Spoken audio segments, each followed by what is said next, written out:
प्रधानमंत्री जी से मिले, आधा घंटा चर्चा किए, दोनों बार आधा आधा घंटा, और उन्होंने विश्वास दिलाया कि आपके मुद्दे में दम है, आपकी बात सही है, मैं आपका प्रधान सेवक हूँ, मैं आपका काम करूँगा।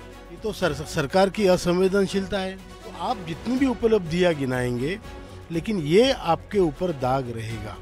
खाली आश्वासन दे रहे हैं मोदी सरकार हमको, तो अब हमको आश्वासन नहीं चाहिए, हमको पूरी हमारी पेंशन चाहिए ये बात, क्योंकि मोदी सरकार को तो हमारा काम करना ही पड़ेगा। 700-800 रुपये में हम कैसा गुजारा करेंगे।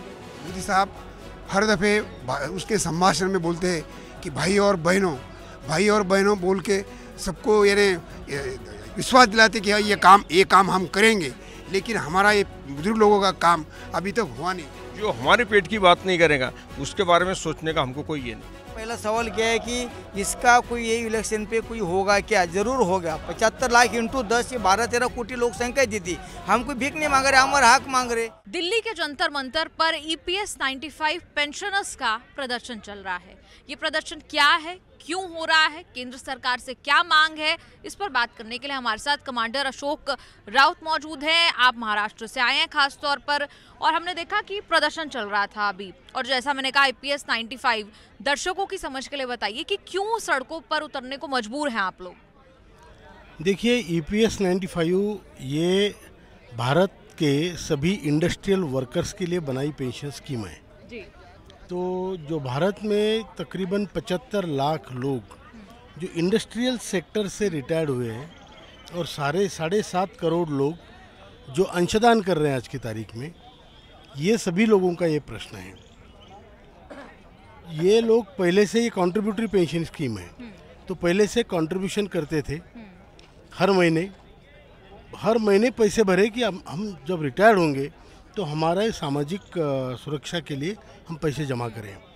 तो लोगों ने पैसे जमा किए, तो तकरीबन हर एक आदमी का सरकार के पास 20 लाख के तकरीबन जमा होता है। तो सरकार ने 2008 में निर्णय लिया कि ये 20 लाख रुपए वापस कभी नहीं होंगे, हमारा पैसा असल गया, ऊपर से जो 20 लाख का ब्याज होता है कम से कम 15-16 हज़ार रुपये वो भी नहीं मिलेगा। और क्या मिलेगा? 1171 रुपये एवरेज पेंशन है पूरे भारत में।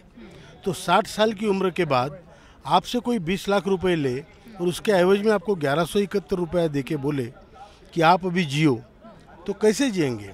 ना मेडिकल फैसिलिटी है, ना सरकार की किसी योजना का उनको लाभ है, क्योंकि वो पेंशनर है। अब 39 लाख लोग ऐसे हैं कि जिनको 1000 से कम पेंशन है। तो ये बड़ी समस्या पूरे देश में है। तो हमने राष्ट्रीय संघर्ष समिति, हमारी जो संस्था है या नेशनल एजुटेशन कमेटी, वो 27 राज्यों में काम कर रही है, जिला स्तर पे, तालुका स्तर पे, कई जगहों पे ग्रामीण स्तर पे। तो ये संगठन पिछले 8 साल से लड़ रही है कि भाई हमारा पैसा तुम्हारे पास है, तो हमें अपने पैसे से ही हमारी राहत दो। 60 साल की उम्र के बाद हमें हमारा स्वाभिमान बचाओ, हमारा एक प्रकार से हमारी सामाजिक जो प्रतिष्ठा है वो बचाओ, और हमें मरने तक एक अच्छी ज़िंदगी, अच्छी तो क्या खैर, लेकिन 2 बुज़ुर्ग जी सके, इसके लिए हमने मांगा है। हम मांग रहे हैं 7,500 और महंगाई भत्ता हमको दिया जाए, ऊपर से मेडिकल फैसिलिटी दी जाए जो मुफ्त हो मियाँ बीवी के लिए। फिर जो सुप्रीम कोर्ट का निर्णय था एक कि ज़्यादा पैसे भरोगे तो ज़्यादा पेंशन मिलेगा, इसमें कोई मतलब बुराई नहीं है, पैसा ज़्यादा लो तो पैसा ज़्यादा पेंशन मिलना चाहिए। तो उसको भी इन्होंने भेदभाव करके अलग अलग गुट बना दिए। वो ना करते हुए उसको अक्षरशः शब्दशः लागू किया जाए बिना भेदभाव के। और जो लोग इस में अंशदान जिन्होंने नहीं किया, उनसे या तो उनको एक्स पोस्ट फैक्टो मेंबर बना के अंशदान करा लो और इसमें उनकी सामाजिक सुरक्षितता तय करो, नहीं तो कम से कम उनको 5,000 रुपये लमसम अमाउंट पेंशन के तौर पे दिया जाए। अच्छा, आप कह रहे हैं कि 8 साल से ये संघर्ष जारी है, क्यों, क्या लगता है 8 साल से क्यों केंद्र सरकार ने आपकी बात नहीं सुनी? ये तो सरकार की असंवेदनशीलता है। दूसरी बात मैं आपको बता दूं, बीजेपी मार्च 2014 में बीजेपी के प्रवक्ता प्रकाश जावड़ेकर जी ने सोशल मीडिया पे कहा था, यूट्यूब पे क्लिप अवेलेबल है, आप देख सकते हैं, कि इन लोगों को अगर हमारी सरकार आती है तो इनकी मांगे हम 90 दिन में पूरी करेंगे। आज 10 साल हो गए, वो मांगे पूरी नहीं हुई। तो जब हमने आंदोलन खड़ा किया तो आदरणीय प्रधानमंत्री जी ने हमसे 2 बार बुला के हम आधा घंटा बात की और वो भी इस पक्ष में है। ये कब की बात है? ये 4 मार्च 2020 और 5 अगस्त 2021। आप लोगों की प्रधानमंत्री से बात हुई? जी जी, आधा घंटा मुलाकात हुई। आदरणीय हेमा मालिनी जी ने इनिशिएटिव लिया था, उनके द्वारा हम प्रधानमंत्री जी से मिले, आधा घंटा चर्चा किए, दोनों बार आधा आधा घंटा, और उन्होंने विश्वास दिलाया कि आपके मुद्दे में दम है, आपकी बात सही है, मैं आपका प्रधान सेवक हूँ, मैं आपका काम करूँगा। अब वहाँ से थोड़ी स्पीड पकड़ी है और अभी जो अलग अलग मंत्रालय है, अलग अलग विषयों के हैं, तो वो सब अभी एक साथ बैठेंगे। प्रधानमंत्री जी की अगुवाई में ये काम हो सकता है, क्योंकि अलग अलग वित्त मंत्रालय इसमें है, श्रम मंत्रालय है, पीएमओ ऑफिस है, वो इंडिविजुअल डिसीजन नहीं ले सकेंगे। आप संपर्क में हैं अभी?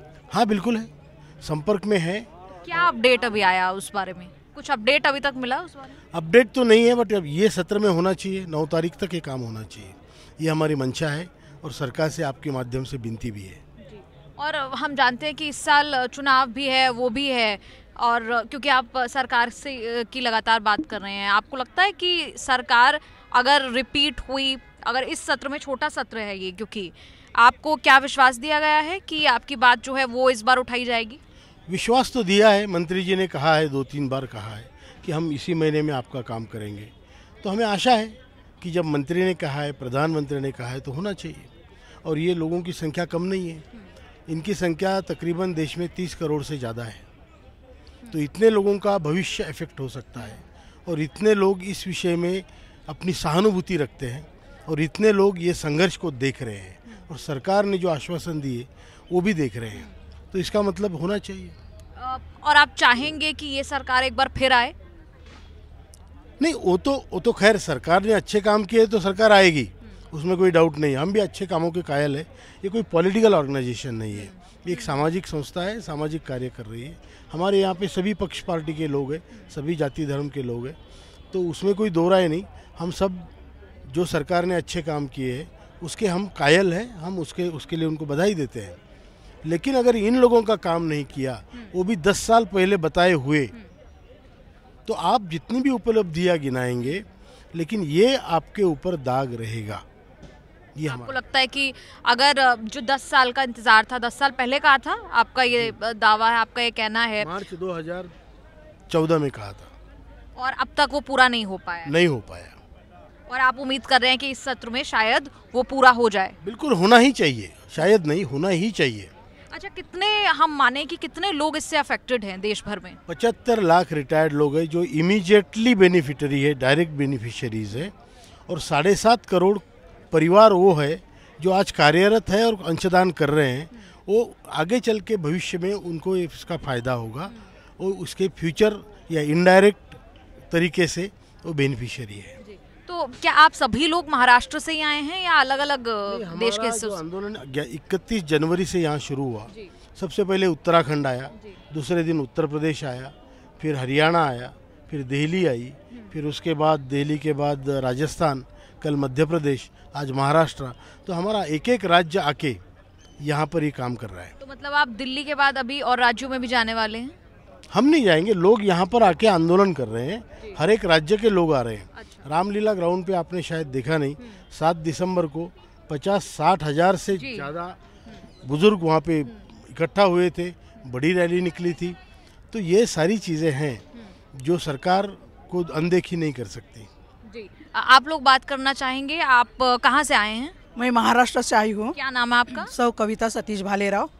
मामला हमने इनसे समझा, अब उम्मीद लगता है कि इस बार हो जाएगा, इस बार आपकी बात सुनी जाएगी, क्योंकि 10 साल बीत गए जैसा वो बता रहे। हाँ, उम्मीद तो बहुत लग रही है, लेकिन क्योंकि मोदी सरकार को तो हमारा काम करना ही पड़ेगा। 700-800 रुपये में हम कैसा गुजारा करेंगे?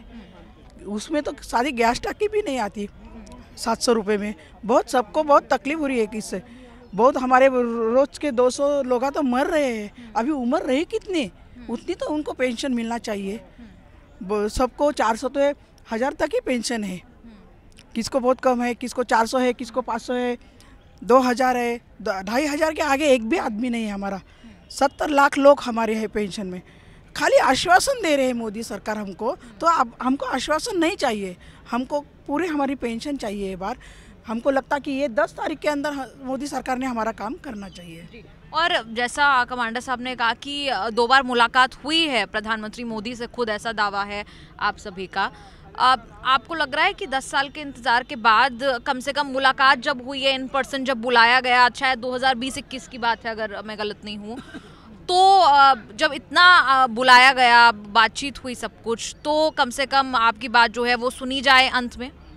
जी ज़रूर सुनना चाहिए, क्योंकि अगर हमारे कमांडर साहब का भरोसा है तो हमारा भी उनके ऊपर भरोसा है। कमांडर साहब अगर मोदी जी पे भरोसा रखते हैं तो हम कमांडर साहब पे रखते हैं। जी, आप भी कुछ कह रहे हैं? ये जो सब बातें हो रही है ये आपने तो अच्छी तरह से सुन ली है। हमारा कहना ये ही है कि हमारा पैसा सरकार के पास जमा है। जब हमारा पैसा जमा है, हमारे जो लोग हैं, जो पेंशनर है, नहीं बोले तो आज हर आदमी का 15 लाख से 17 लाख रुपए गवर्नमेंट के पास जमा है। जब हम सर्विस में लगे उस टाइम से तो रिटायरमेंट के टाइम तक, उस टाइम की हमारी पगार, रिटायरमेंट के टाइम की पगार, उस टाइम का सुनने का भाव और आज का सुनने का भाव अगर आपने की है तो उसमें ये जो पैसा हमारा जमा है 16-17 लाख से ज़्यादा सरकार के पास। हमारा कहना ऐसा था कि हमारा एक तो पैसा दो या तो ब्याज दो, नहीं तो फिर हमको पेंशन दो। ये जी आप बात कर रहे हैं महाराष्ट्र से। महाराष्ट्र से, क्या नाम है आपका? बुलढाणा जिला। सभी लोग आप महाराष्ट्र से आए हुए हैं। ज्ञानदेव रुस्तम सिंह साड़ो। पूरी बात आपने सुनी, पूरा मामला हमें समझ में आया EPS 95 का। आप अपनी व्यथा जो है अपने तरीके से बताना चाहें तो बताइए। हमारी व्यथा ये है कि अभी हमारे पूरे भारत के अंदर 70-75 लाख लोग भूखे प्यासे मर रहे और मोदी साहब हर दफ़े उसके संभाषण में बोलते हैं कि भाई और बहनों बोल के सबको यानी विश्वास दिलाते कि ये काम हम करेंगे, लेकिन हमारा ये बुजुर्ग लोगों का काम अभी तक हुआ नहीं। ये बहुत यानी हमारे इधर कोई ख्याल देने को तैयार नहीं, क्योंकि ये पेंशन ऐसी लगाए हमको कि उसमें एक नया पैसे की वार होती नहीं। बाकी के लोगों को पेंशन ऐसी है कि उनके हर वर्ष समाप्ति के बाद में उनको और बढ़ा के मिलती। हमारे को समझो 2,800 रुपये जो पेंशन मिलती उसमें एक पैसा भी कभी बढ़ता नहीं। फिर हमको हमारा ये घर कैसा चलेगा? हमारे लोग भूखे प्यासे मर रहे, तो कब तुम यानी निकाल में लेंगे? 2 दफ़े हमने आदरणीय मोदी साहब की भेंट ली, उन्होंने बताया कि हम तुम्हारा काम कर रहे। श्रम मंत्री से बातचीत हुई, श्रम मंत्री ने बताया कि तुम्हारा काम चल रहा। कब तक चलेगा? हमारे आधे लोग रोज़ स्वर्गवासी हो रहे, दररोज 200-250 लोग मर रहे। फिर देने के बाद तुम किसको देंगे? अभी जो जिंदा है उनको तुम देख रहे नहीं, बाद में किसको देंगे? तुम देने के बाद लोग देने के लिए रहने को तो ना, कम से कम अभी तो करो। कितने 9 साल से हम झगड़ रहे, खाली यहाँ आते जंतर मंतर पर, रामलीला मैदान पर, और हमारी हाक यहाँ पे दे के हम चले जाते। और आज होगा कल होगा, ये हमारी राह देख के हम यहाँ आते और जाते और खाली आस लगा के बैठे। हमारे बूढ़े लोग क्या करेंगे बेचारे? ये छोटी सी नौकरी थी, ये नौकरी में कुछ गुजारा होता नहीं। छोटा सा घर मकान बना लिया, लड़की की शादी हो गई, बच्चे गिच्चे वो उनका काम करते, वो हमको कुछ देते नहीं। आपने कहा कि आस लगा रहे हैं, लेकिन अब तक कुछ हुआ नहीं। 9-10 साल बीत गए। हम ये भी जानते हैं कि इस साल चुनाव एक बार फिर से आ रहा है। आपको लगता है कि ये जो नाराजगी है, जंतर मंतर पर हम कई प्रदर्शन देखते हैं, आपका भी प्रदर्शन इस वक्त चल रहा है, आपको लगता है नाराजगी वोटों में भी तब्दील हो जाती है कहीं ना कहीं? जो हमारे पेट का टीज भर पेट का काम करेगा, जो हमारे पेट की बात करेगा, उसके लिए हम कुछ तो भी इलेक्शन में सोचेंगे। जो हमारे पेट की बात नहीं करेगा उसके बारे में सोचने का हमको कोई ये नहीं। जो हमारे कमांडर साहब हमको ऑर्डर देंगे उस हिसाब से हम काम करेंगे। फिलहाल आपको क्या लगता है, कौन सोच रहा है आपके बारे में? सोच रहे तो अभी प्रधानमंत्री जी भी सोच रहे होंगे, क्योंकि उन्होंने 2 बार अगर बुलाया है और वो बोलते वो बात करते हैं, ऐसे अगर लोगों की भावनाएं हैं तो हम भी उन पर विश्वास रख के देखते हैं। 9-10 तारीख तक उन्होंने अगर दिए तो बहुत ही अच्छे, नहीं तो जो कमांडर साहब हमें ऑर्डर देंगे वैसा हम काम करेंगे। क्या आपको किसी ने आधिकारिक रूप से कहा है कि इस सत्र में जो है वो आपका जो मामला है वो सुलटा लिया जाएगा? कामगार मंत्री जो है, जो बार हमारे बुल्ढाना डिस्ट्रिक्ट में या महाराष्ट्र में आए, जहाँ उहमारी टीम उनको मिली, वहाँ उन्होंने एक ही बताया कि आपका काम बहुत ही शीघ्र होने वाला है। ये शब्द उन्होंने दिए वाले हमको, इसलिए हमको थोड़ा सा भरोसा है उन पे, क्योंकि मंत्री बोलने के बाद और हम अपन बोलने का थोड़ा सा विश्वास तो रखना पड़ेगा। इतना विश्वास रखे हुआ है, आगे देखते क्या होता है, क्या नेता वरिष्ठ नेता हमको आदेश देते हैं या क्या बात होती है, वो हिसाब से हम लोग काम करेंगे। आप भी कुछ कह रहे हैं? दीदी मैं छत्रपति संभाजीनगर औरंगाबाद महाराष्ट्र से नारायण बांबर्डे महाराज प्रसिद्धि प्रमुख महाराष्ट्र का हूँ। ये 7-8 साल से अनुशंगन चल रहा है। अब प्रधानमंत्री ने 2 दफ़े हाँ बोला है तो फिर बात नड़ी कहाँ, और श्रम मंत्री बोलते मुझे देना है जल्दी होगा, तो फिर बात नड़ी क्या। दीदी आपने पहला सवाल किया है कि इसका कोई ये इलेक्शन पे कोई होगा क्या, ज़रूर होगा। 75 लाख इंटू 10 ये 12-13 कोटी लोग संख्या दीदी, हम कोई भीख नहीं मांग रहे, हमारा हक मांग रहे, ये कौन सा तरीका है। और ये राजनीतियों के आमदार है, खासदार है, संसद के लोग, आपको लगता है कि नुकसान होगा इसका? नुकसान तो जरूर होगा दीदी। इसके एक पैसा कटे हुए कॉन्ट्रीब्यूशन तो 1.5-2 लाख आमदार खासदार को पेंशन है, क्यों। और हमें हमारा घाम का कष्ट का पैसा वहाँ कॉन्ट्रीब्यूशन जमा करने के बाद भी हमें मिल रहा नहीं, दे रहे नहीं, तो हमने कुछ पाप नहीं किया। तो हमने माना कि आप बाल बच्चे की बात करें, शादी हो गई सब हो गई, मगर बाल बच्चे संभाल रहे नहीं, बेटे संभाल रहे नहीं, किसको शुगर है, बीपी है, चश्मे लगा हुए। इन लोगों ने मरना क्या दीदी। अभी एक ही एक काम करेंगे, आत्महत्या करके धंधा छोड़ देंगे। अभी ये 9 तारीख 10 तारीख को आशा, अभी 3 संसद के लोग आए थे, भामरे साहब थे, मारने साहब थे और निम्बाड़कर साहब थे। उन्हें आशा बतलाई कि ये 10 दिन के अंदर हो जाएगा। 9 तारीख को हम भी वहाँ मोदी साहब को बोलेंगे। सम्माननीय मोदी साहब को मैं विनती करता हूँ, आदरणीय मोदी साहब को, कि 9-10 तारीख के पहले डिक्लेरेशन कर दे करके 7,500 DA 10-12 हज़ार रुपये हो जाता, वो कैसे गुजारा करेंगे, रूम भाड़ा देंगे, दवाई लेंगे दीदी, उससे वो बचेगा नहीं। तो ये तो आप ऐसी उम्मीद फिलहाल कर रहे हैं कि इस हफ्ते 9-10 तारीख तक जो है वो आपकी बात जो है वो सुन ली जाए। प्रधानमंत्री से मुलाकात भी इनकी हो चुकी है। तो ये तमाम EPS 95 पेंशनर्स जो यहाँ पर है वो दिल्ली के जंतर मंतर पर मौजूद थे। देश के अलग अलग राज्यों से, महाराष्ट्र से कई लोग आए हैं, उनसे हमने बात की। आपका इस पर क्या कहना, आप कमेंट्स में लिखकर अपनी राय ज़रूर बताएं। कैमरा पर्सन गौरव के साथ निधि तनेजा, न्यूज़ तक।